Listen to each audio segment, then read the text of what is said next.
आइए प्रारंभ करते हैं तत्वार्थ सूत्र जी का 9वां अध्याय। नमो हरिहन्ताणं नमो सिद्धाणं नमो आयर्याणं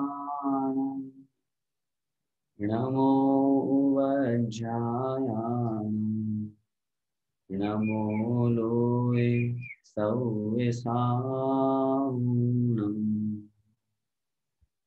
मोक्षमार्गस्य नेतारं वेत्तारं कर्मभोक्तां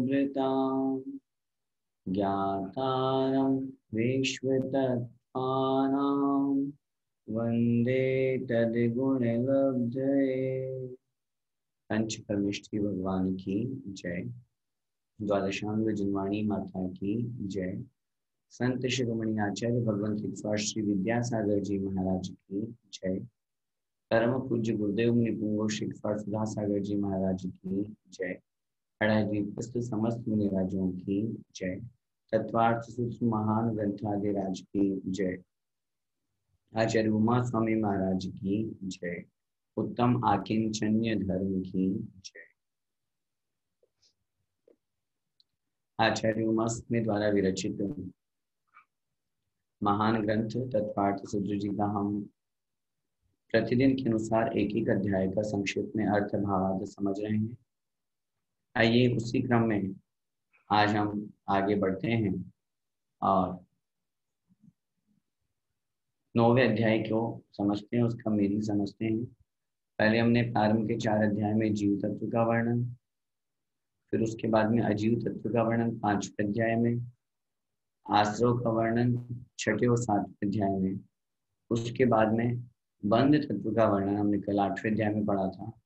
आज के इस अध्याय में 9वें अध्याय में संवर और निर्जरा, इन दो तत्वों का क्या अर्थ है, क्या मतलब है, कैसे हैं, इनका वर्णन यहाँ पे किया जा रहा है। देखिए, आश्रव निरोध है, संवर है। आश्रव निरोध है, आश्रव के निरोध करने का नाम संवर है।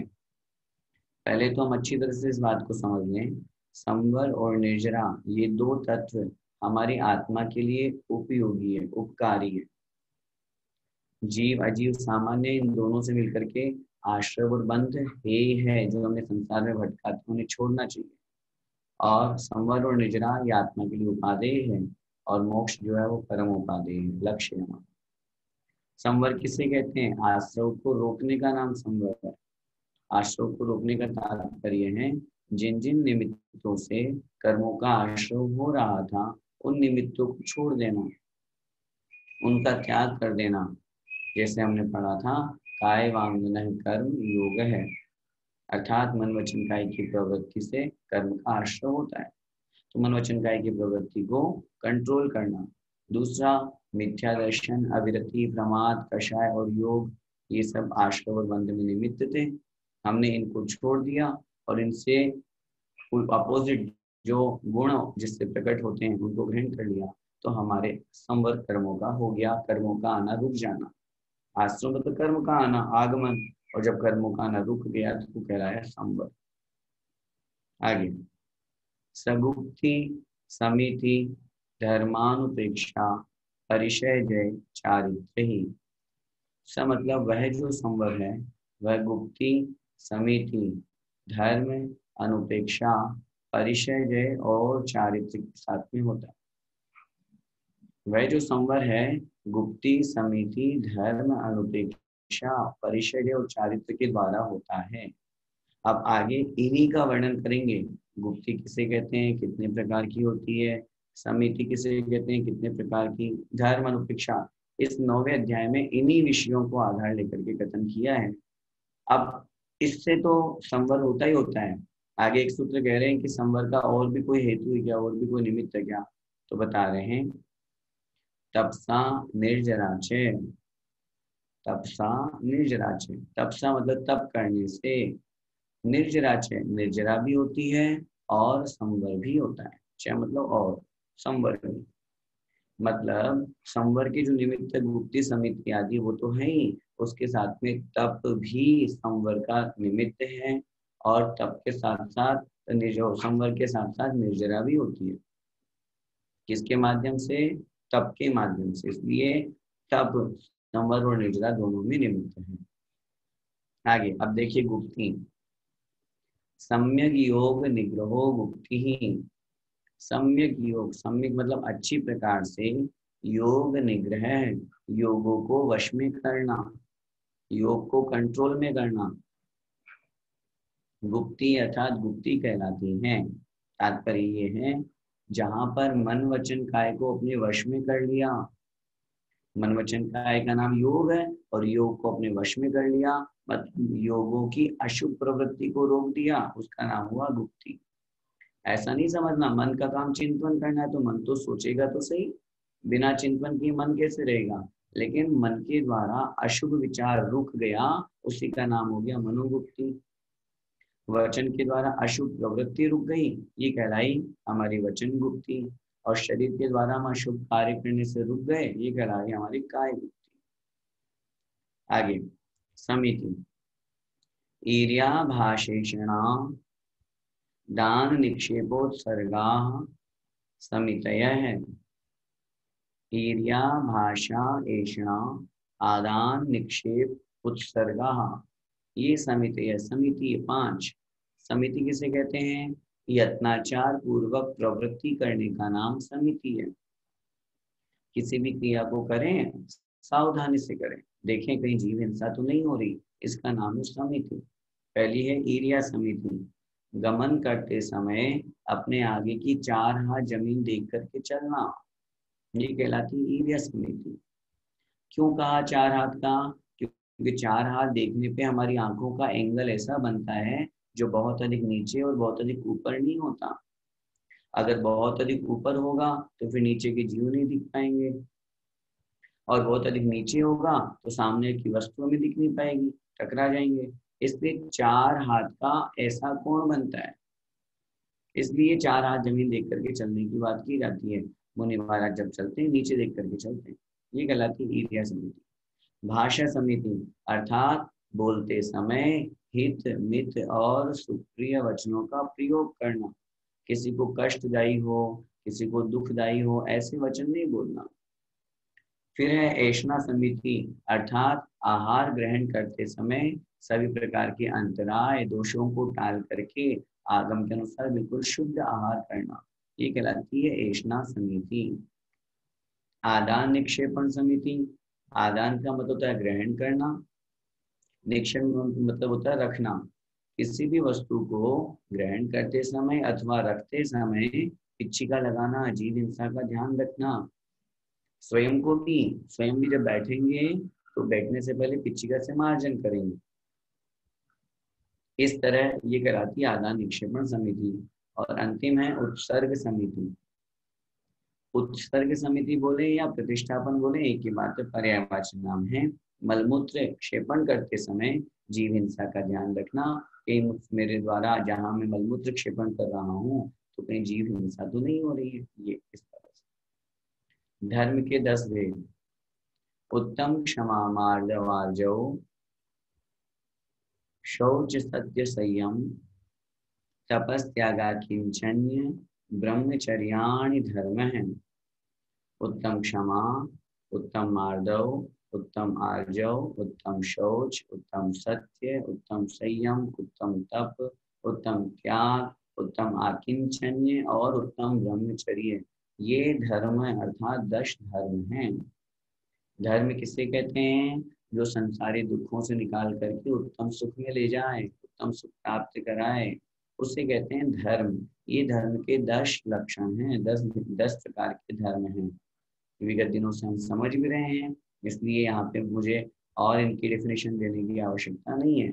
एक बात जरूर मैं निवेदन करना चाहूंगा, आकिंचन्य धर्म को जो लोग लिखने में अशुद्धि कर देते हैं, आकिंचन आकिंचन लिखते हैं, गलत है, वो नहीं होना चाहिए। आकिंचन्य, देखिए पुस्तक में आकिंचन्य ये सही शब्द है, आधा न और यह। आगे देखिए, 12 अनुप्रेक्षाओं के नाम। अनित्या शरण, संसार एकत्वान्यत्वा, शुच्याश्रव, संवर निर्जरा, लोक बोध दुर्लभ, धर्म स्वाख्या, तत्वानुचिंतन मनुपेक्षा। अनित्या शरण, संसार एकत्वान्यत्वा, शुच्यासौ, संवर निर्जरा, लोक बोध दुर्लभ, धर्म स्वाख्या, तत्वानुचिंतन मनुपेक्षा। अर्थात 12 भावनाएं अनित्य, अशरण, संसार, एकत्व, अन्यत्व, अशुचि, आश्रव, संवर, निर्जरा, लोक बोधि दुर्लभ और धर्म, संधि विच्छेद करेंगे, धर्मसु आख्या, तत्वानुचिंतनम अनुप्रेक्षा। इस प्रकार ये 12 भावनाएं कही गई हैं।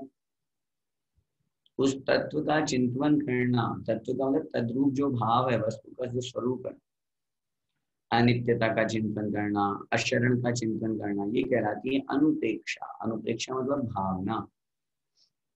अनित्य, अनित्य भावना किसे कहते हैं? संसार में कुछ भी नित्य नहीं है, कुछ भी स्थिर नहीं है, प्रत्येक वस्तु क्षण भंगुर है। इस तरह का किसी भी वस्तु से, व्यक्ति से बहुत राग नहीं करना, अनित्य भावना।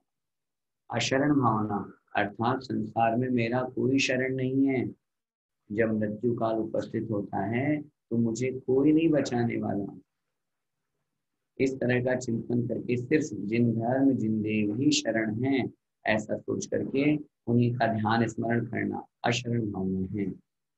संसार भावना, संसार असार है, यहाँ किसी को किसी से कोई मतलब नहीं है, सब स्वार्थी है। जब तक एक दूसरे से एक दूसरे का काम चल रहा है तो हाँ जी है, तब तक प्रेम व्यवहार है, जब काम खत्म तो कुछ नहीं। इस तरह चिंतन करना ये कहलाता है संसार भावना। एकत्व भावना, मैं अकेला आया हूँ, अकेला मुझे जाना है, मेरी आत्मा तो अकेली ही है, मुझे अन्य से जो मैं राग करता हूँ वो गलत है, ये शरीर भी मेरा नहीं है। इस तरह का एकत्व का, एकमात्र आत्मा का चिंतन करना, ये कहलाती है एकत्व भावना। अन्यत्व भावना अर्थात सभी पदार्थ मुझसे अन्य हैं, मुझसे भिन्न हैं। एकत्व में एकमात्र आत्मा का चिंतन किया जाता है, अन्यत्व में शरीर से भिन्न जितने पदार्थ हैं उनका चिंतन किया जाता है। शरीर मेरा नहीं है, ये तो अन्य है, पर है, ये स्त्री पुत्र मकान धन संपत्ति रुपया वैसा सब कुछ मुझसे भिन्न है, अन्यत्व भावना। अशुचि भावना अर्थात कर्मों का, कर्म उदय से मुझे ये शरीर मिला है, देखो शरीर कितना अपवित्र है, मैं इस शरीर से राग करता हूँ, इस शरीर में तो हाड़ मांस खून पीप सब भरे हुए, इस शरीर के स्पर्श किए हुए वस्तु को मैं देखना भी नहीं चाहता हूँ। इस तरह चिंतन करना अशुचि भावना है। आश्रव भावना, कर्मों का आश्रव संसार में भटकाने वाला है, मिथ्यात्वादी के निमित्त से कर्मों का आश्रव होता है। इस तरह से आश्रव के बारे में चिंतन करना।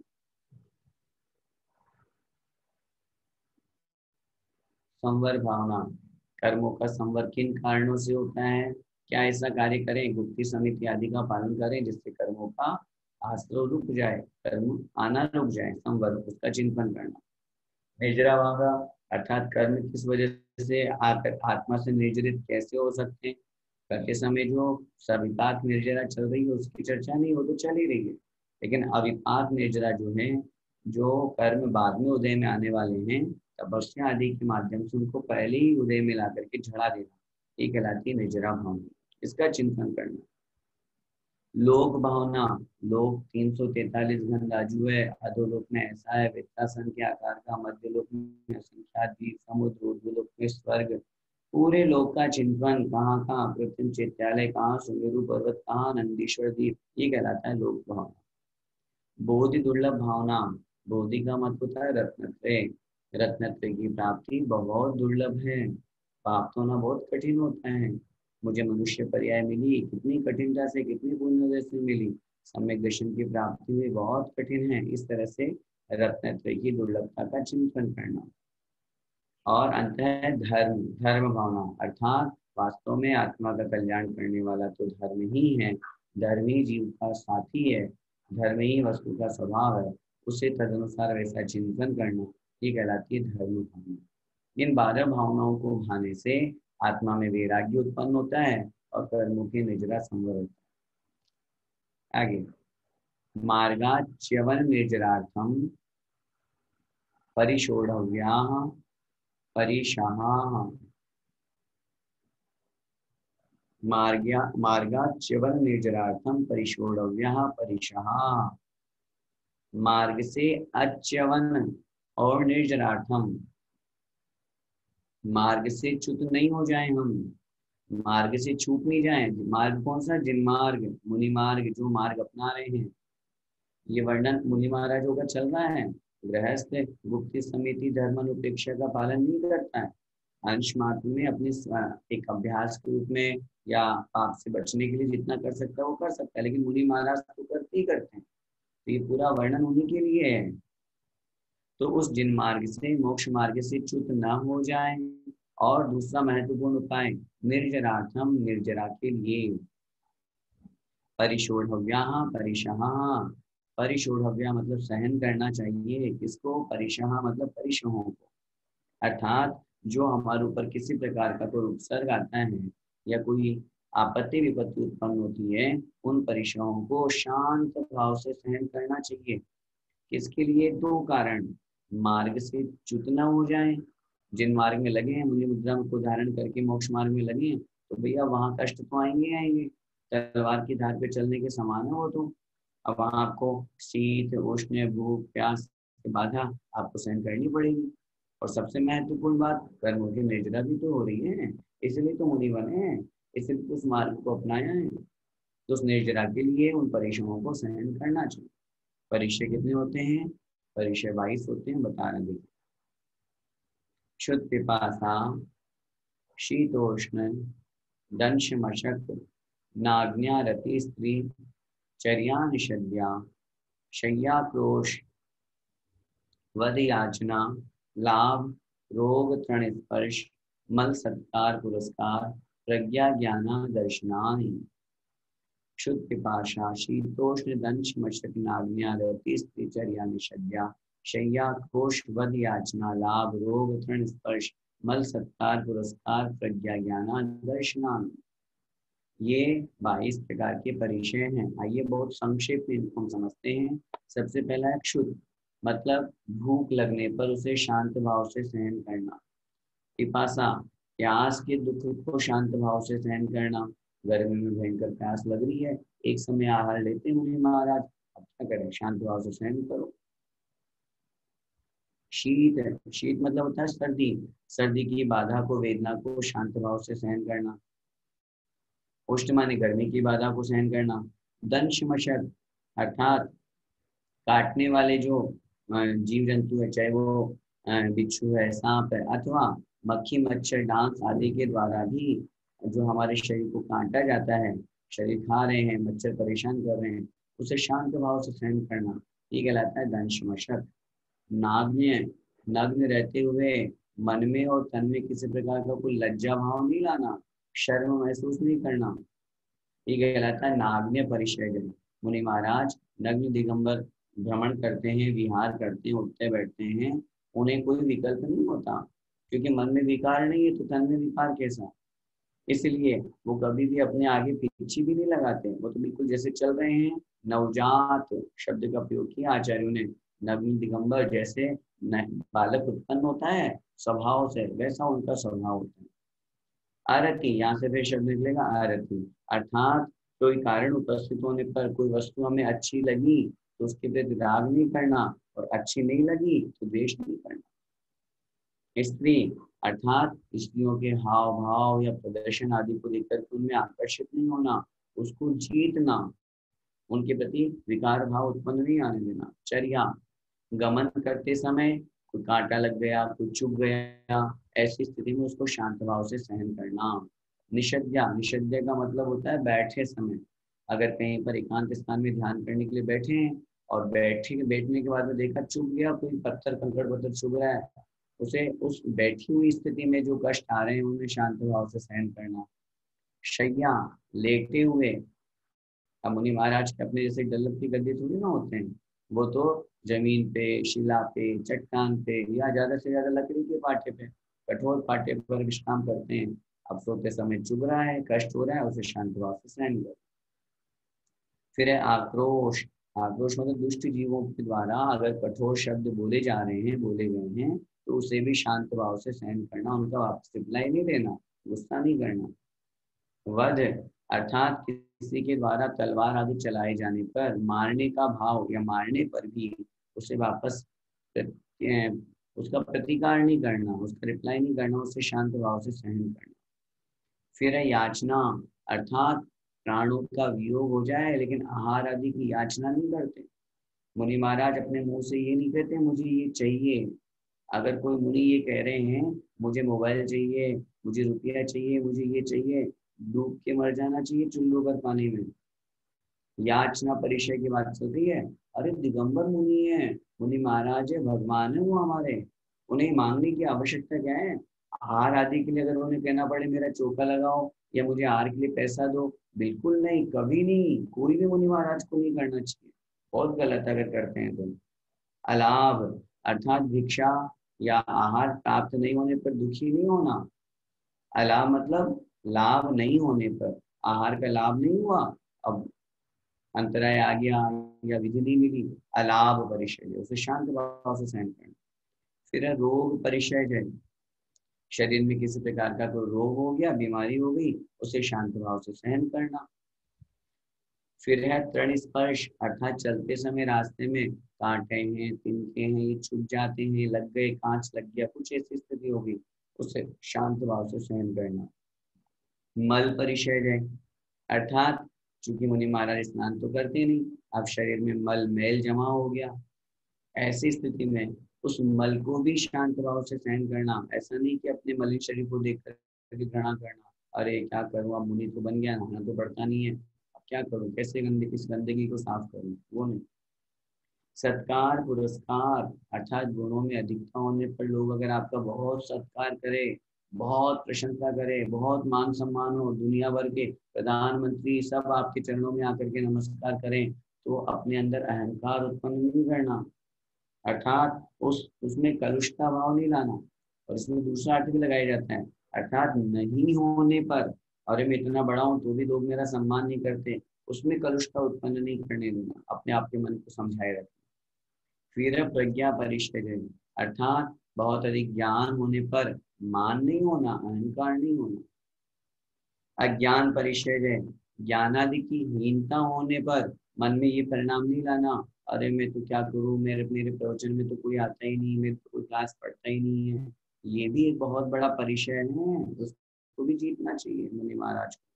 फिर है अदर्शन परिचय है, अर्थात बहुत काल तक, बहुत समय तक, बहुत कुछ ज्ञान प्राप्त किया, तपस्या की, फिर भी अगर कुछ विशेष उपलब्धि नहीं हुई, तो उसको भी शांत भाव से सहन करना, कर्म का उदय मान करके कि मेरे कर्म का क्षय, उसके प्रति ये भाव नहीं रखना, धर्म के प्रति विश्वास नहीं हटाना, अदर्शन परिचय। इस प्रकार ये 22 परिचय हैं। इन 22 परिचयों में से मुनि महाराज निरंतर इन परिचयों को जीतते रहते हैं। अब कौन से गुणस्थान में कौन सा परिचय होता है वो बता रहे हैं, देखिए। सूक्ष्म सांपराय छद्मस्त वीतरागयोश चतुर्दश। सूक्ष्म सांपराय छद्मस्त वीतरागयोश चतुर्दश। सूक्ष्म सांपराय और छद्मस्त वीतराग में, इन 3 गुण स्थानों में चतुर्दश मतलब 14 परिचय होते हैं। 14 गुण स्थानों में 10वें गुण स्थान का नाम है सूक्ष्म सांपराय, और 11वें और 12वें गुण स्थान में 2 स्थिति बनती है, उपशांत मोह और क्षीण मोह गुण स्थान का नाम। छद्मस्त का मतलब होता है ज्ञानावरण और दर्शनावरण कर्म में जो जीव स्थित हैं, जिनके अभी ज्ञानावरण और दर्शनावरण कर्म नष्ट नहीं हुआ, वे कहलाते हैं छद्मस्त। और वीतराग जिनका मोहनी कर्म नहीं रहा। तो 11वें और 12वें गुणस्थान में ही ये 2 स्थिति बनती है, क्योंकि 10वें गुणस्थान के अंत में, 10वें गुणस्थान के अंत में वीतरागी हो गए, मोहनी का अभाव हो गया, तो 11वें और 12वें गुणस्थान में बन गए वीतरागी। लेकिन अभी ज्ञानावरण नष्ट नहीं हुआ, ज्ञानावरण है, इसलिए वगैरह है छद्मस्त। तो कहने का तात्पर्य ये है, सूक्ष्म सांपराय 10वां और छद्मस्त वीतराग अर्थात 11वें और 12वें, इन 3 गुण स्थानों में इन 22 में से 14 परिचय होते हैं। वो कौन कौन से होते हैं, कैसे होते हैं, उनका भी अपन आगे वर्णन करेंगे, देखेंगे आगे। एकादश जिन्हें, एकादश मतलब 11, जिन्हें मतलब जिनेंद्र भगवान में, केवली भगवान जो 13वें गुण स्थान में हैं उनमें कितने परिचय होते हैं? उत्तर मिला एकादश, अर्थात 11 परिचय। केवली भगवान के भी 11 परिचय होते हैं। आगे, बादर सांपराय सर्वे, बादर सांपराय का मतलब होता है छठे गुण स्थान से लेकर के 9वें गुण स्थान तक की, क्योंकि 10वें गुण स्थान की पहले चर्चा कर दी थी। तो छठे गुण स्थान से लेकर के 9वें गुण स्थान तक के जो मुनि महाराज है उनके सर्वे मतलब सभी परिचय होते हैं। अब कौन से कर्म से कौन सा परिचय होता है वो अगर हमने समझ लिया तो यहाँ जो हमने 14 की और 11 की बात करी ना, वो हमको समझ में आ जाएगी। देखिए, ज्ञानावरणे प्रज्ञा ज्ञाने, ज्ञानावरणे अर्थात ज्ञानावरण कर्म के कारण से 2 परिचय होते हैं, प्रज्ञा और अज्ञान। अगर ज्ञानावरण कर्म का अच्छा क्षेम है तो प्रज्ञा परिचय हो सकता है, उसको जीतना है मुनि महाराज को। और ज्ञानावरण कर्म का मंद क्षेम होगा तो क्या होगा, अज्ञान परिचय हो जाएगा, ज्ञान प्राप्त नहीं हुआ, कम ज्ञान प्राप्त हुआ, ऐसी स्थिति उनके साथ में मुनि महाराज के साथ में बनेगी। तो ज्ञानावरण कर्म के निमित्त से 2 परिचय होते हैं, प्रज्ञा और अज्ञान। आगे देखिए, दर्शन मोहांतरायो रदर्शना लाभो, दर्शन मोहांतरायो रदर्शना लाभो, दर्शन मोह और अंतरायो, दर्शन मोहनीय और अंतराय के अंतर्गत, अंतराय से अदर्शन अदर्शन और अलाभ परिचय होता है। दर्शन मोहनी के निमित्त से अदर्शन परिचय और अंतराय के निमित्त से अलाभ परिचय होता है।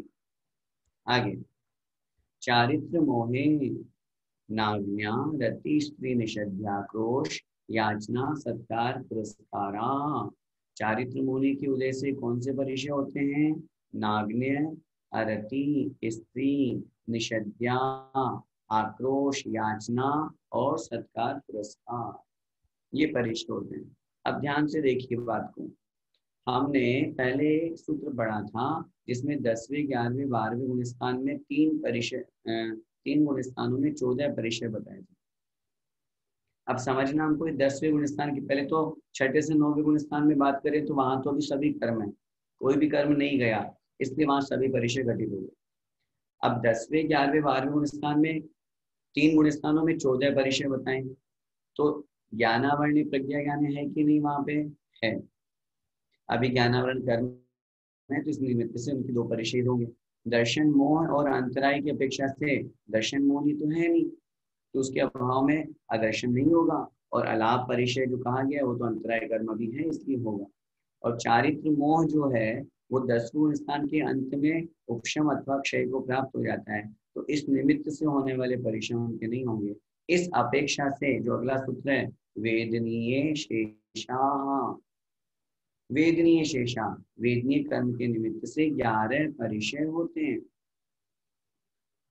वेदनीय कर्म के निमित्त से 11 परिचय होते हैं, क्योंकि 11 के नाम ऊपर दे दिए थे पहले। ज्ञानावरणी के निमित्त से प्रज्ञा और अज्ञान 2 हो गए, दर्शन मुनि के निमित्त से अदर्शन और अंतराय के निमित्त से अलाप 4 ही हो गए, चारित्र मुनि के निमित्त से नाग्न्य, अरति, स्त्री, निषद्या, क्रोश, यातना और सत्कार पुरस्कार, ये 11 परिचय।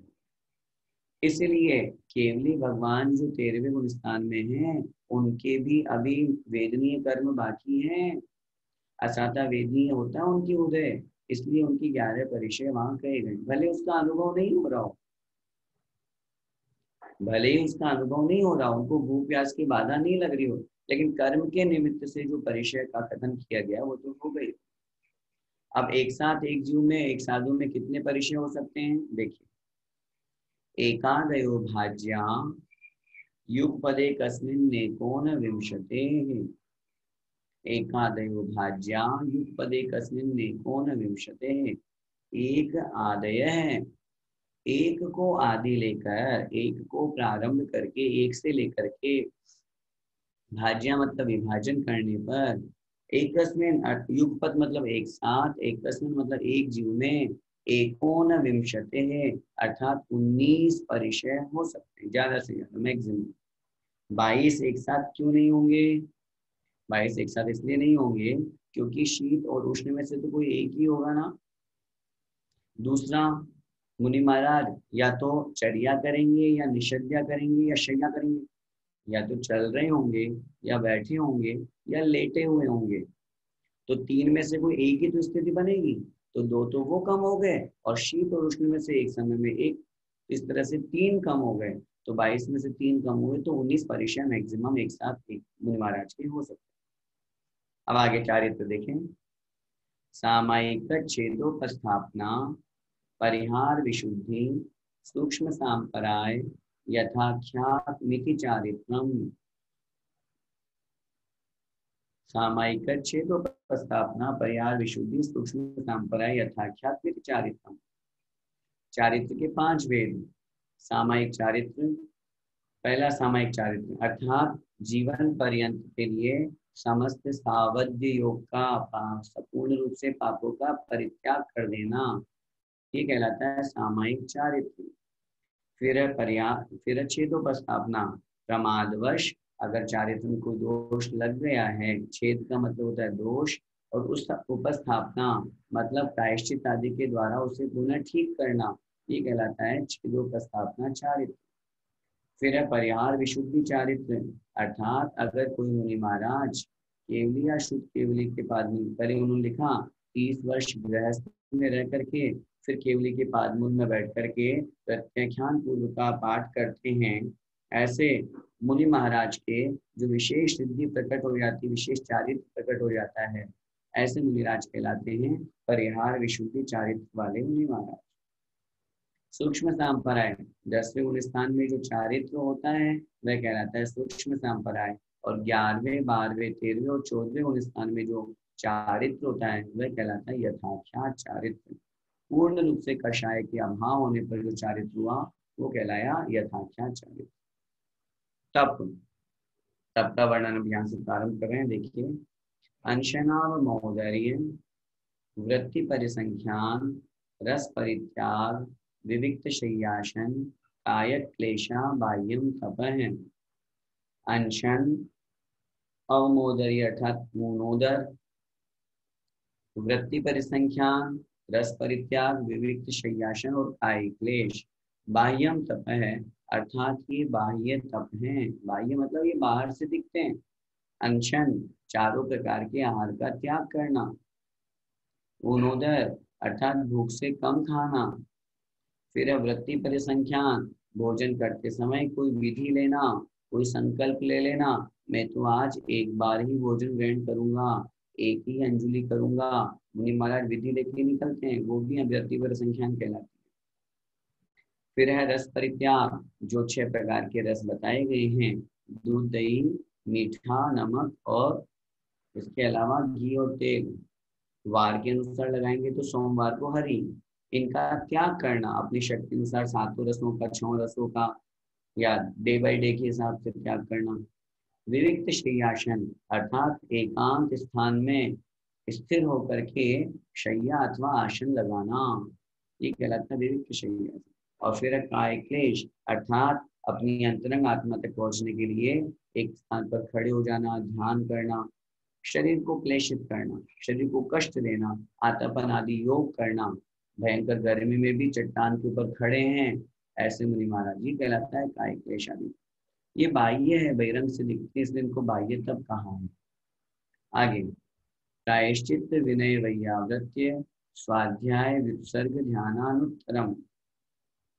प्रायश्चित, विनय, वैयावृत्य, स्वाध्याय, विसर्ग और ध्यान, ध्यानान उत्तरम, और ध्यान, ये उत्तरम मतलब बाद के, जो बाह्य नहीं है, मतलब अंतरंग तब की 6 वेद। प्रायश्चित अर्थात कदाचित अपने व्रत आदि में कोई दोष लग जाता है तो उसे गुरु के सम्मुख जाकर के निवेदन करके और जैसा वो आदेश करे उस क्रिया को करना, ये कहलाता है प्रायश्चित। विनय अर्थात रत्नत्रय एवं उनके धारकों की मन वचन का ऐसे विनय करना। स्वाध्याय, प्रायश्चित विनय वैयावृत्ति, वैयावृत्ति का मतलब होता है जो अपने से बड़े हैं, ज्ञान में बड़े हैं अथवा चारित्र में बड़े हैं, ऐसे साधुओं की मुनियों की सेवा करना, हाथ पैर दबाना, उनके समीप में पहुंच करके उनकी साधना की व्यवस्था करना, ये कहलाता है वैयावृत्ति। स्वाध्याय, स्व अध्ययन, अपनी आत्मा को पढ़ना, अपनी आत्मा के करीब आना, और उसके लिए धार्मिक शास्त्रों को, आचार्य प्रणीत ग्रंथों को पढ़ना, ये कहलाता है स्वाध्याय। फिर है व्युत्सर्ग, अर्थात बाह्य और अंतरंग सभी प्रकार के परिग्रहों का त्याग करना। और फिर अंतिम है ध्यान, अर्थात अपने मन की चंचलता को रोक करके अपने मन को एक ही स्थान पे स्थिर करना, ये कहलाता है ध्यान। अब इन आभ्यंतर तपों के और भी उत्तर भेद हैं, वो बता रहे हैं। 9 चतुर्दश पंच द्विभेदा यथा क्रमम प्राग ध्यानात्। 9 अर्थात 9, चतुर माने 4, दश मतलब 10, पंच मतलब 5 और द्विभेदा मतलब 2 भेद। यथा क्रमम, क्रमानुसार लगा लेना चाहिए। कहाँ तक? प्राग ध्याना, ध्यान से पहले पहले तक। जैसे प्रायश्चित के जो सबसे पहले जो कहे गए 9 अर्थात 9 भेद हैं, उसके बाद में हम बात करेंगे तो विनय के 4 भेद, फिर उसके बाद में वैयावृत्ति के 10 भेद, स्वाध्याय के 5 भेद, व्युत्सर्ग के 2 भेद। ध्यान से पहले पहले तक ये इनके और उत्तर भेद लगा लेना चाहिए, वही वर्णन क्रमशः हम आगे कर रहे हैं। प्रायश्चित के 9 भेद, आलोचना, प्रतिक्रमण, तदुभय, विवेक, व्युत्सर्ग, तपश्चेद, परिहारोप स्थापना। ये प्रायश्चित 9 प्रकार से लिया जाता है, इसलिए 9 प्रकार की यहाँ भेद की है। सबसे पहला प्रायश्चित आलोचना, अर्थात गुरु के पास में जाकर के और अपना दोष निवेदन करना, बालक के जैसे, भगवान मुझसे ऐसी गलती हो गई, ये कहलाता है आलोचना। प्रतिक्रमण, जो दोष लगे उन दोषों का पश्चाताप करना, अंदर ही अंदर से ग्लानि भाव होना, दुख होना, मैंने क्यों ऐसी गलती कर दी। और फिर है तदुभय, दोनों लगाना, अंदर ही अंदर से ग्लानि भाव उस दोषों के प्रति तो हो रही है और वैसा ही भाव लेकर के गुरु के समक्ष जाकर के आलोचना भी करना, ये दोनों जहां हो जाएंगे वो कहलाएगा तदुभय। फिर है विवेक, विवेक का तात्पर्य है जो दोष लग गया है उस दोष के लग जाने पर अपना आहार आदि का त्याग करना, अपने विवेक के अनुसार ही तदनुसार त्याग कर देना, ये कहलाता है रस आदि का त्याग करना विवेक। व्युत्सर्ग, अर्थात दोष लग जाने पर कुछ समय के लिए कायोत्सर्ग करना, ये कहलाता है व्युत्सर्ग। फिर है तप, तप का मतलब उपवास आदि करना प्रायश्चित में। फिर है छेद, 1 दिन 2 दिन, महीना 2 महीना, 1 साल आदि के लिए दीक्षा का छेद देना। आचार्य ने लिखा है ऐसी स्थिति में मुनि महाराज आचार्य कदाचित आचार्य दोष ऐसा होता है तो कहते हैं तुम्हें 1 साल के लिए संघ से अलग किया जाता है, छेदन हो गया उनको।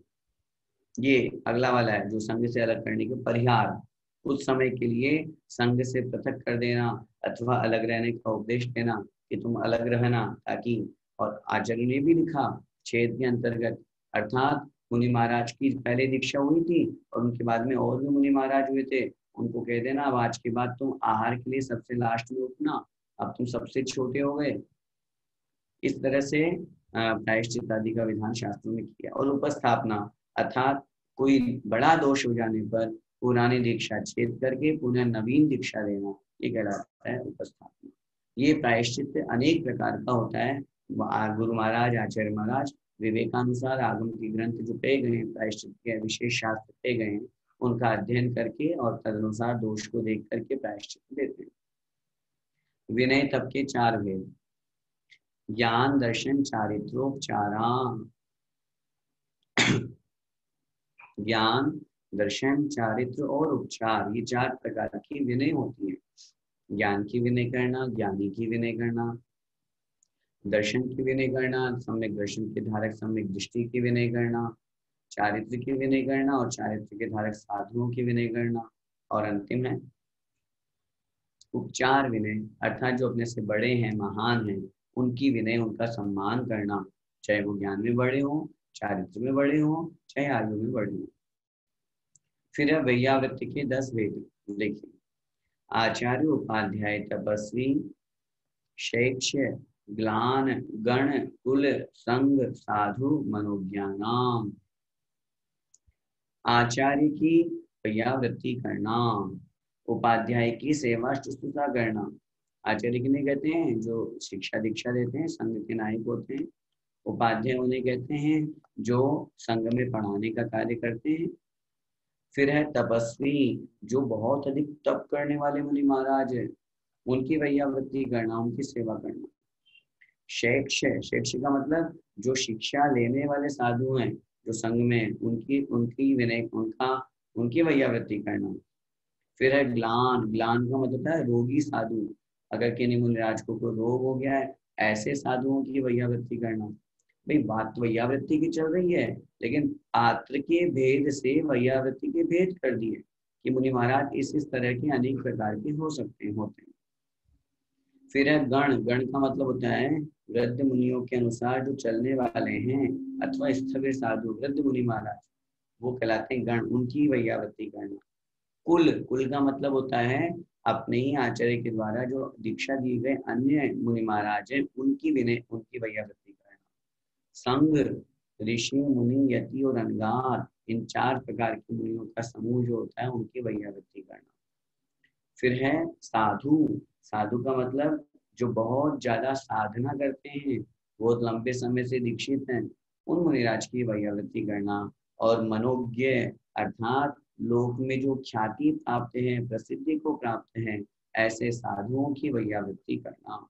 आचार्य ने इसमें लिखा है, इसके इस मनोज्ञ के अंतर्गत तो अविरत सम्यक दृष्टि भी आते हैं। अगर कोई साधर्मी भाई बंधु बहुत प्रसिद्धि को प्राप्त है, तो उसकी वैयावृत्ति करना भी ये उसका कर्तव्य वैयावृत्ति के अंतर्गत आता है। स्वाध्याय के 5 भेद। वाचना प्रच्छनानुपेक्षाम्नाय धर्मोपदेशा, अर्थात वाचना, प्रच्छना, अनुपेक्षा, आमनाय और धर्मोपदेश, ये स्वाध्याय के 5 भेद हैं।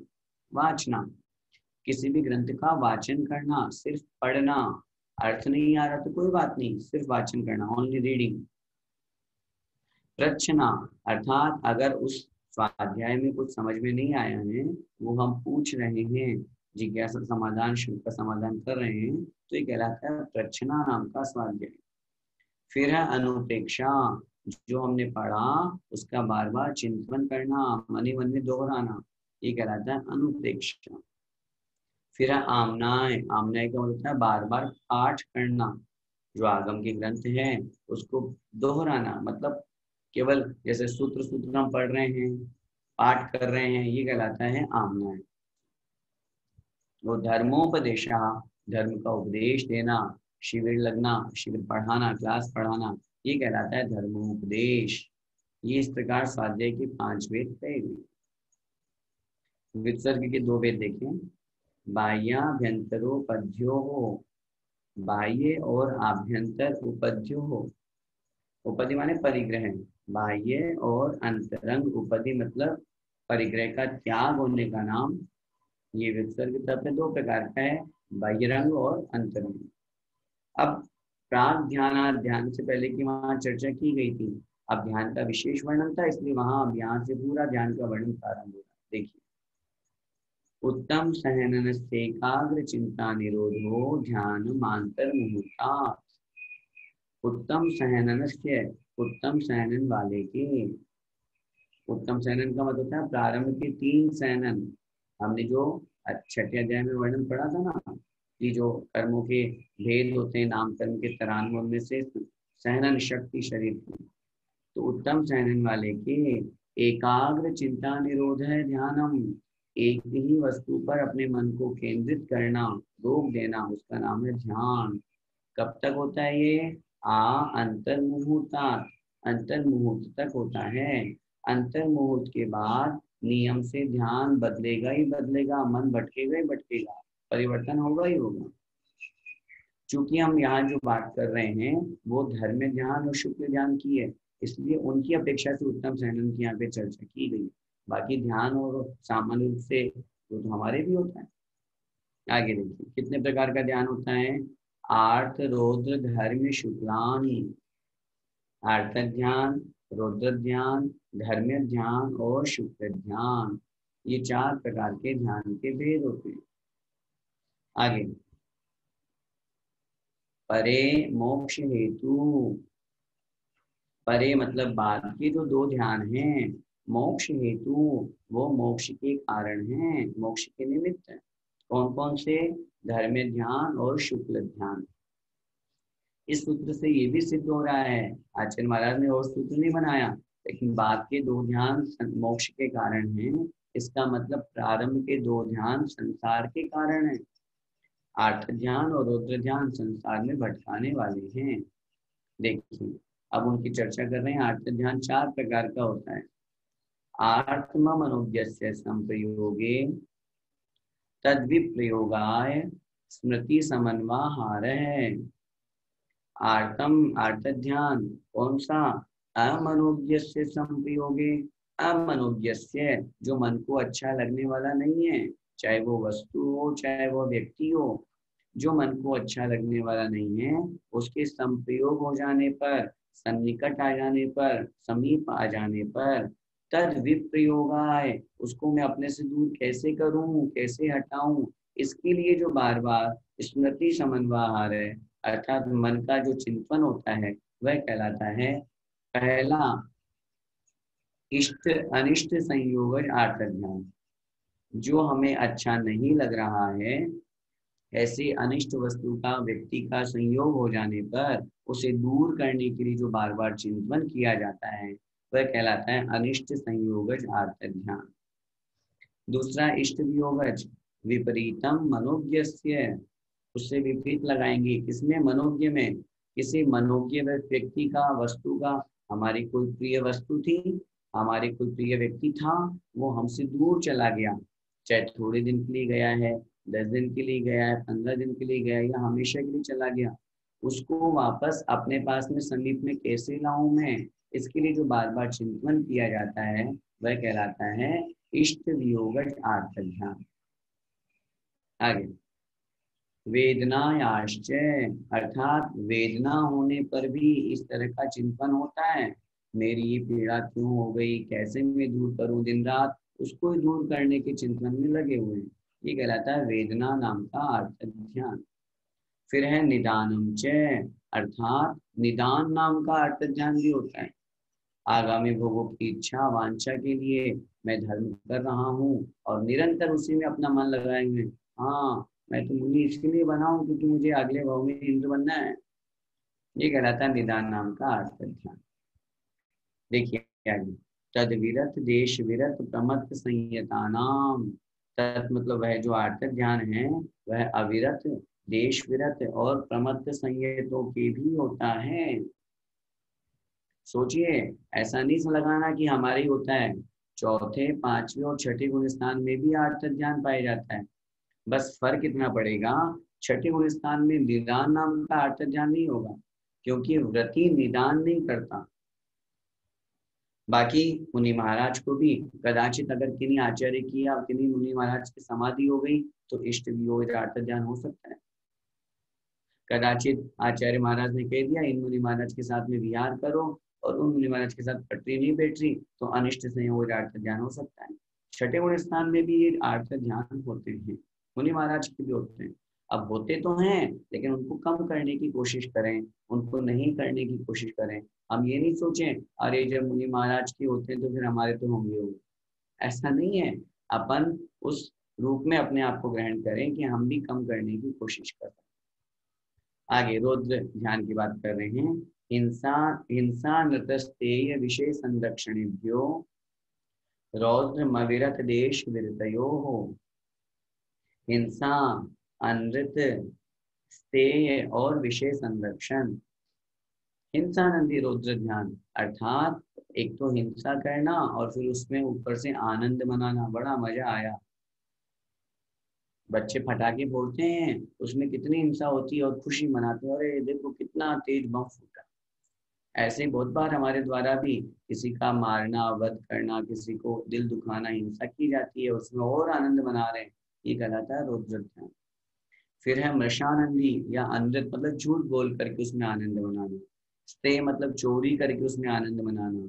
और विषय संरक्षण, विषय संरक्षण का मतलब पंचेंद्रिय विषयों की और इच्छा को जागृत करते हुए परिग्रह आदि को इकट्ठा करके उसमें और आनंद बनाना। हम लोग बहुत बार करते हैं, बहुत करते हैं ऐसा, तो ये तो होता ही है, गृहस्थ में तो चलता ही रहता है। एक तो कार लेके आए, परिग्रह बढ़ाया और मोहल्ले में मिठाई बांटते हैं, ये कहलाता है रुद्र ध्यान। किनके होता है ये? अविरत देश विरतयो, चौथे और पांचवें गुण स्थान तक की जीवों के ये होता है। आगे धर्म ध्यान। आज्ञा पाय विपाक संस्थान विचयाय धर्म्यम। आज्ञा पाय विपाक संस्थान विचयाय धर्म्यम। आज्ञा विचय धर्म ध्यान, अपाय विचय धर्म ध्यान, विपाक विचय धर्म ध्यान और संस्थान विचय धर्म ध्यान, ये धर्म ध्यान के 4 भेद हैं।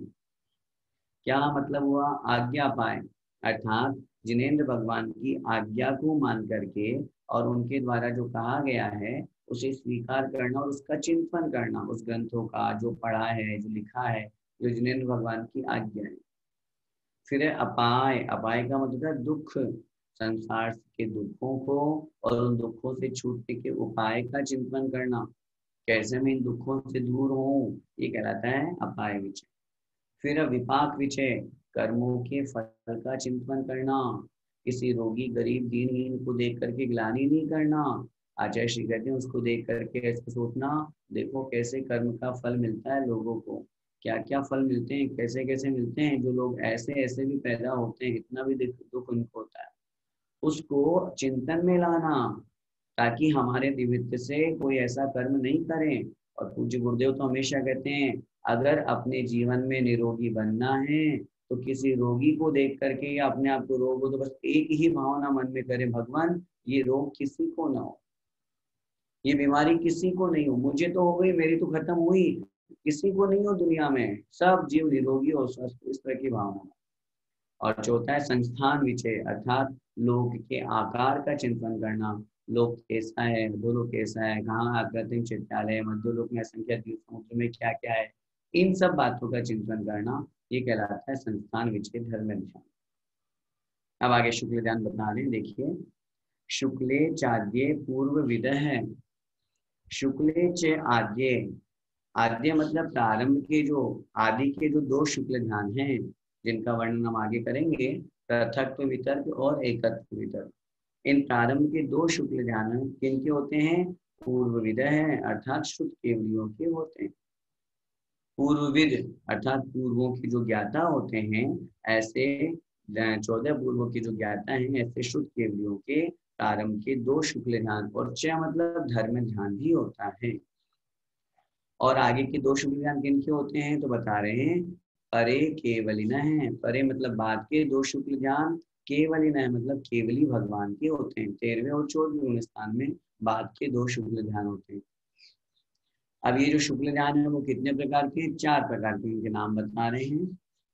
पृथक्त्व एकत्व वितर्क, सूक्ष्म क्रिया प्रतिपाति, विपरीत क्रिया निवर्तिनी। पृथक्त्व एकत्व वितर्क पहला शुक्ल ध्यान होगा, पृथक्त्व वितर्क। दूसरा है एकत्व वितर्क, तीसरा सूक्ष्म क्रिया प्रतिपाति और चौथा विपरीत क्रिया निवृत्ति। पृथक्त्व वितर्क, वितर्क का मतलब होता है शुद्ध ज्ञान का अवलंबन लेकर के अलग अलग पदार्थों का, अलग अलग पदों का, अलग अलग बीजाक्षर आदि का चिंतन करना, ये कहलाता है पृथक्त्व वितर्क शुक्ल ध्यान। एकत्व वितर्क अर्थात एक ही पदार्थ का अथवा एक ही मंत्र का, एक ही अक्षर का चिंतन करना, लेकिन शुद्ध ज्ञान के अवलंबन को लेकर के, वह कहलाता है एकत्व वितर्क। तीसरा है सूक्ष्म क्रिया प्रतिपाति अर्थात सूक्ष्म का योग शेष रह जाने पर जो नहीं छूटने वाला है, जो जो जो जिस 13वें स्थान के अंत में होता है और जो शुक्ल ध्यान होने के बाद छूटता नहीं है, वह कहलाता है सूक्ष्म क्रिया प्रतिपाति। और विपरीत क्रिया निवृत्ति का मतलब होता है सभी प्रकार की योगों के नष्ट हो जाने पर, चाहे वो बालक का योग हो, चाहे सूक्ष्म का योग हो, मनोयोग, वचन योग, सभी योगों के समाप्त हो जाने पर जो आत्मरूप प्रवृत्ति होती है वो कहलाता है विपरीत क्रिया निवृत्ति। अब इनको थोड़ा सा डिटेल में यहाँ समझा रहे हैं। मैं फिर निवेदन करना चाहता हूँ, मैं मानता हूँ विषय थोड़ा सा जटिल है, जो लोग पहली बार सुन रहे हैं उनको तो कुछ भी समझ में नहीं आएगा, जो लोग पहले कभी सुन चुके होंगे उनको थोड़ा थोड़ा समझ में आएगा, और जिन लोगों ने काफी कुछ पहले 8-10 बार पढ़ लिया उनको थोड़ा अच्छा समझ में आएगा। इसलिए घबराने की जरूरत नहीं है। ऐसा नहीं समझिएगा कि हमको समझ में नहीं आ रहा फिर भी भैया जी बोले ही जा रहे हैं, बोले ही जा रहे हैं। देखिए, अपन को अध्याय भी एक अपेक्षा से सूत्र का सामान्य अर्थ भी समझना है। पूज्य गुरुदेव क्या कह रहे हैं, अभी महाराज जी भी तो पढ़ा रहे हैं तत्पार से, वो भी कह रहे हैं मुझे ध्यान है आधे लोगों को नींद आती है मेरे तत्पार से पढ़ाते में, समझ में नहीं आता, लेकिन चूंकि पढ़ोगे एक बार 2 बार 3 बार तब तो समझ में आएगा।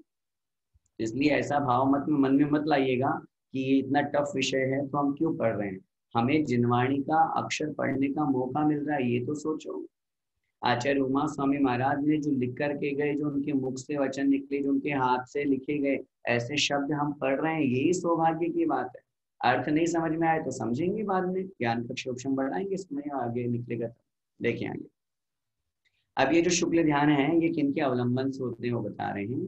त्रेक योग काय योगा योगानाम, त्रि एक योग काय योग और अयोगानाम, 4 शुक्ल ध्यान है। उनमें से पहला जो शुक्ल ध्यान है वो त्रियोग, तीनों योगों से हो सकता है, मनोयोग से, वचन योग से और काय योग से, तीनों योगों में। लेकिन तीनों में से एक समय में तो एक ही योग होगा, ये अपने डेफिनेटली है, लेकिन 3 में से कोई भी एक योग वहां हो सकता है। दूसरे शुक्ल ध्यान में कोई एक योग ही होगा, या तो मनोयोग या फिर वचन योग या काय। और तीसरे शुक्ल ध्यान में काय योग ही होता है, और चौथे शुक्ल ध्यान में अयोगी अवस्था होती है।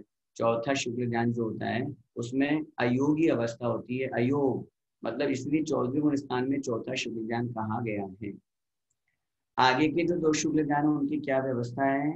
एकाश्रय सवितर्क विचारे पूर्वे, एकाश्रय अर्थात एक के आश्रय से, मतलब ये शुद्ध ज्ञानियों के होते हैं, शुद्ध ज्ञान का आश्रय लेकर के होते हैं। सवितर्क, वितर्क और विचारे मतलब विचार से सहित होते हैं। पूर्वे मतलब पूर्व के 2 शुक्ल ध्यान, प्रारंभ के जो 2 शुक्ल ध्यान हैं ये शुद्ध ज्ञान के अवलंबन से होते हैं और वितर्क और विचार से सहित होते हैं। लेकिन फिर अगले सूत्र में कह दिया नहीं नहीं, अविचारम द्वितीयम, द्वितीयम जो दूसरा शुक्ल ध्यान है वो विचार से रहित होता है।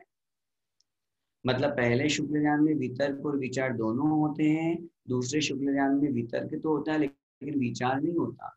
अब ये वितर्क और विचार क्या है वो आगे देखिए। वितर्क है श्रुतम, वितर्क है विशेष तर्कणा, विशेष जो चिंतवन है उसका नाम है श्रुतम, अर्थात शुद्ध, शुद्ध ज्ञान के अवलंबन से जो विशेष चिंतवन किया जाता है वह कहलाता है वितर्क।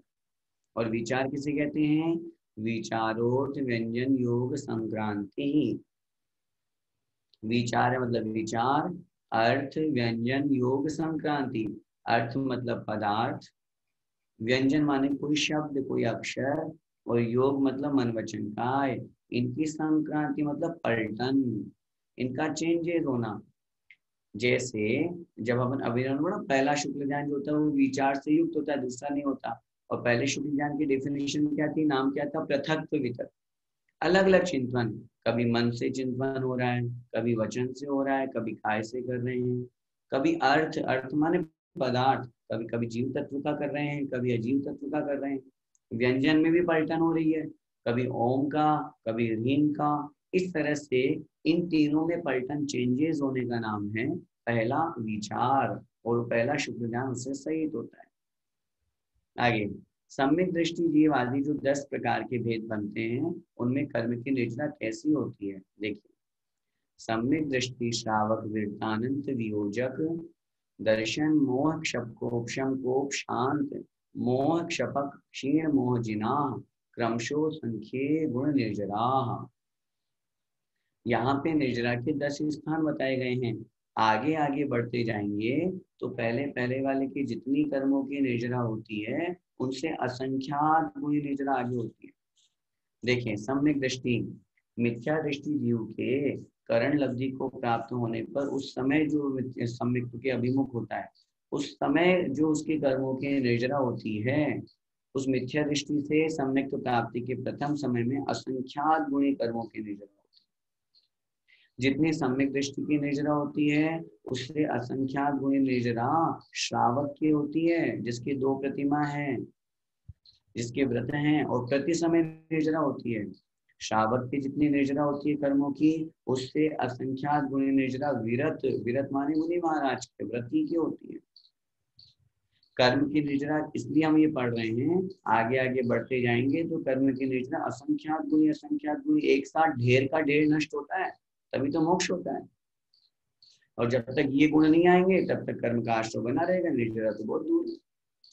जितनी मुनि महाराज की निर्जरा होती है उससे भी असंख्यात गुणी निर्जरा अनंत वियोजक, अनंतानुबंधी की विसंयोजना करने वाली जीव को होती है, चाहे वो नारकी भी क्यों ना हो, क्योंकि अनंतानुबंधी के द्रव्य को पूरा नष्ट करने में बहुत विशुद्धि चाहिए होती है आत्मा, और उसकी जितनी निर्जरा होती है उससे असंख्यात गुणी निर्जरा दर्शन मोहनी का क्षय करने वाले, मतलब क्षायिक सम्यक दृष्टि की होती है, जो दर्शन मोहनी का क्षय करके क्षायिक सम्यक दर्शन को प्राप्त कर रहा है, उसकी जितनी निर्जरा होती है उससे असंख्यात गुण निर्जरा चारित्र मोहनी का उपशम करने वाले, दर्शन मोह क्षपक, फिर आगे शब्द का प्रयोग किया उपशमक, अर्थात दर्शन चारित्र मोहनी का उपशम करने वाले जो मुनि महाराज हैं, 8, 9, 10, 11वें गुण स्थान वाले, उनकी जितनी निर्जरा होती है उससे असंख्यात गुण निर्जरा उपशांत मोह 11वें गुण स्थानवर्ती मुनि महाराज की होती है।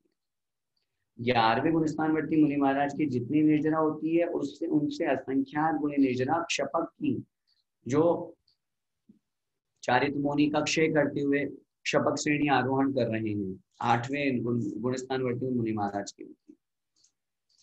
और उनकी जितनी निर्जरा होती है उनसे असंख्यात गुण निर्जरा क्षीण मोह है, 12वें गुण स्थानवर्ती मुनि महाराज की होती है। और 12वें गुण स्थानवर्ती मुनि महाराज की जितनी निर्जरा होती है उनसे असंख्यात गुण निर्जरा जिनाह, जिनेन्द्र भगवान की 13वें गुण स्थान में होती है। और 13वें गुण स्थान में जितनी निर्जरा होती है उससे असंख्यात गुण निर्जरा 14वें गुण स्थान में कही गई है। क्रमशः असंख्य गुण निर्जरा, क्रमशः आगे आगे इनमें असंख्यात गुणी कर्मों की निर्जरा प्रति समय होती है। तभी तो अनादिकाल का जो संचित कर्म है ये एक साथ नष्ट हो जाता है। फिर कैसे हुआ कि उनको उन मुनि महाराज को तुरंत के तुरंत केवल ज्ञान की प्राप्ति होकर के मोक्ष हो गया? ये सब ऐसे ही होता है, परिणामों की विशुद्धि। निर्जरा क्यों होती है? व्रत नियम संयम के पालन से और अंतरंग में परिणामों की विशुद्धि से कर्मों की निर्जरा हुआ करती है। आगे देखिए, अब मुनि महाराज के भेद बता रहे हैं। पुलाक वकुश कुशील निर्ग्रंथ स्नातका निर्ग्रंथा। निर्ग्रंथ 5 प्रकार के होते हैं, पुलाक वकुश कुशील निर्ग्रंथ और स्नातक। क्या मतलब हुआ? पहला पुलाक, जिन मुनि महाराज के उत्तर गुणों को पालने की भावना तो नहीं रहती लेकिन मूल गुणों में क्वचित कदाचित दोष लग जाते हैं, ऐसे मुनि महाराज कहलाते हैं पुलाक। लेकिन क्वचित कदाचित लगते हैं दोष, हमेशा नहीं लगते। कोई पंखा कूलर एसी में रहने वाले, रुपया रखने वाले, जमीन जायदाद रखने वाले, मोबाइल रखने वाले, उनके तो प्रति समय दोष लग रहा है, उनकी चर्चा नहीं कर रहे हैं यहाँ पे। ये यहाँ पे 6ठे 7वें स्थानवर्ती मुनि महाराज की चर्चा हो रही है, जो भावलिंगी है, उनमें क्वचित कदाचित दोष लग जाते हैं तो वे मुनि महाराज कहलाते हैं पुलाक। दूसरे हैं वकुश, अर्थात जो मूल गुणों का तो निर्दोष पालन करते हैं परंतु साथ में ही शरीर उपकरण संग के लोग बाग उनसे कुछ स्नेह रखते हैं, विशेष प्रेम रखते हैं, वो कहलाते हैं वकुश नाम के मुनि महाराज। फिर है तीसरे कुशील। कुशील 2 प्रकार के होते हैं, प्रतिसेवना कुशील और कषाय कुशील। उसमें कथन किया है जो मूल गुण और उत्तर गुणों का तो पूरा पालन करते हैं लेकिन उत्तर गुणों में कभी कभी कोई दोष लग जाता है अथवा अन्य परोपकार आदि के निमित्त से कोई सामान्य वाले के लिए कोई क्रिया आदि करते हैं, वे कहलाते हैं प्रतिसेवना कुशील। और है कषाय कुशील, अर्थात ऐसे मुनि महाराज जिनकी कषाय के उदय होने पर भी उन्होंने अपने कषाय को वश में कर लिया लेकिन संजुलन कषाय को नहीं कर पाए, तो 10वें गुण स्थानवर्ती जो मुनि महाराज होते हैं उनको कषाय कुशील कहते हैं। फिर है कुशील, फिर है निर्ग्रंथ स्नातका निर्ग्रंथा। निर्ग्रंथ किनको कहते हैं? 11वें और 12वें गुण स्थानवर्ती मुनि महाराज जिनके मौनी कर्म का अभाव हो गया है, वे मुनिराज कहलाते हैं निर्ग्रंथ। और स्नातक निर्गन से स्नातक मुनि किनको कहते हैं? जो 13वें और 14वें गुण स्थानवर्ती मुनि महाराज हैं उनको स्नातक मुनि महाराज मुनि कहते हैं। आगे अंतिम सूत्र देखें, क्या मुनि महाराजों में कोई विशेषता कोई भेद होता है? तो हाँ बता रहे हैं, संयम श्रुत प्रतिसेवना तीर्थलिंग लेशोपपाद स्थान विकल्पतः साध्या। संयम श्रुत प्रतिसेवना तीर्थलिंग लेशोपपाद स्थान विकल्पतः साध्या। कहने का तात्पर्य यह है, वैसे तो सब मुनि महाराज मुनि है, दिगंबर वेशधारी है, लेकिन फिर भी उनमें अंतर होता है। संयम की अपेक्षा से अंतर होता है, जैसे कोई सामायिक चारित्र का पालन करने वाले हैं, कोई छेदों प्रस्तावना का पालन करने वाले हैं। श्रुत की अपेक्षा से अंतर होता है ज्ञान, किन्हीं मुनि महाराज का अच्छा ज्ञान है, किन्हीं का ज्ञान कमजोर है। प्रतिसेवना, प्रतिसेवना का मतलब राग, किन्हीं मुनि महाराज बड़े वीतरागी साधु होते हैं जिन्हें कोई लेना देना नहीं होता, और किन्हीं मुनि महाराज को गृहस्थ से तो राग छूट गया लेकिन अन्य चीजों से सामान्य राग हो सकता है, संग से राग है, संग के साधुओं से राग है, इसलिए अंतर होता है। फिर तीर्थ, तीर्थ का मतलब कोई मुनि महाराज इन तीर्थंकर के काल में हुए, कोई इनके तीर्थ के काल में हुए, इसलिए उनमें अंतर हो गया। लिंग, लिंग का अपेक्षा से वहां कथन कर दिया कि द्रव्य से तो सब पुरुष लिंग वाले ही होंगे और वेश जो है वो दिगंबर मुद्रा का ही होगा, लेकिन उसके अलावा अंतरंग में अगर स्त्री वेद अथवा नपुंसक वेद का भी उदय हो सकता है, इसलिए उसमें अंतरंग में भाव वेद की अपेक्षा से लिंग में अंतर हो जाता है। सामान्य से लिंग का मतलब पहचान भी ली जाती है। पिछी कमंडल वाले मुनि महाराज होते हैं, कोई मुनि महाराज होते हैं जो पिछी मात्र रखते हैं, कमंडल नहीं रखते हैं, वर्तमान में नहीं, चतुर्थ काल की मात्र, क्योंकि वर्तमान में तो सब मुनि महाराजों के सामान्य रूप से मलमूत्र आदि क्षेपण होता है, लेकिन ऐसे भी मुनि महाराज पाए जाते हैं जो बिना पिछी कमंडल के भी होते हैं, जैसे तीर्थंकर होते हैं, उनके मलमूत्र क्षेपण ही नहीं होता, तो उनको पिछी कमंडल की जरूरत क्या है? उनसे जीव हिंसा होती नहीं है, तो पिछी की आवश्यकता है। फिर है लेशा, परिणामों की विशुद्धि में कषाय और योग के निमित्त से जो परिणाम बनते हैं उसमें अंतर होता है, तो उसमें भी अंतर हो जाता है। उपपाद, उत्पत्ति की अपेक्षा से, जो भी हमने 5 वेद पढ़े इनकी उत्पत्ति की अपेक्षा से भी अंतर होता है कि ये यहाँ तक उत्पन्न होंगे 12वें स्वर्ग तक, ये 16वें स्वर्ग तक। और स्थान विकल्प है साध्या, अर्थात स्थान की अपेक्षा से ये भरत क्षेत्र की मुनि, ये रावत क्षेत्र की मुनि, इस तरह से भी इनमें विकल्प साधित किए जा सकते हैं, मुनि महाराजों में भेद किए जा सकते हैं। ये 9वां अध्याय विशेष रूप से पूर्ण रूप से मुनि महाराजों के लिए ही है। मुनिराज की चर्या कैसी होती है, कैसे वो गुप्ति समिति आदि का पालन करते हुए कर्मों का संवर और निर्जरा करते हैं, ये हमने पढ़ा। हम भी भावना बनाएं, जितना हो सके इन मुनि महाराज के गुणों को अपने जीवन में लाने का अभ्यास में प्रयास करें और भावना बनाएं हम भी शीघ्रातिशीघ्र मुनि पद को प्राप्त करके कर्मों का संवर और कर्मों की निर्जरा। इति तत्पार्थ सूत्रे मोक्ष शास्त्रे 9मो अध्यायाय नमो नमः। आचार्य उमा स्वामी महाराज की जय। तत्पार्थ सूत्र महान ग्रंथाधिराज की जय। संत शिरोमणि आचार्य भगवंत एक श्री विद्यासागर जी महाराज की जय। परम पूज्य गुरुदेव मुनि पुंगोष्ठ एक सुधा सागर जी महाराज की जय। लड़ाई दीपस्थ समस्त मुनिराजों की जय।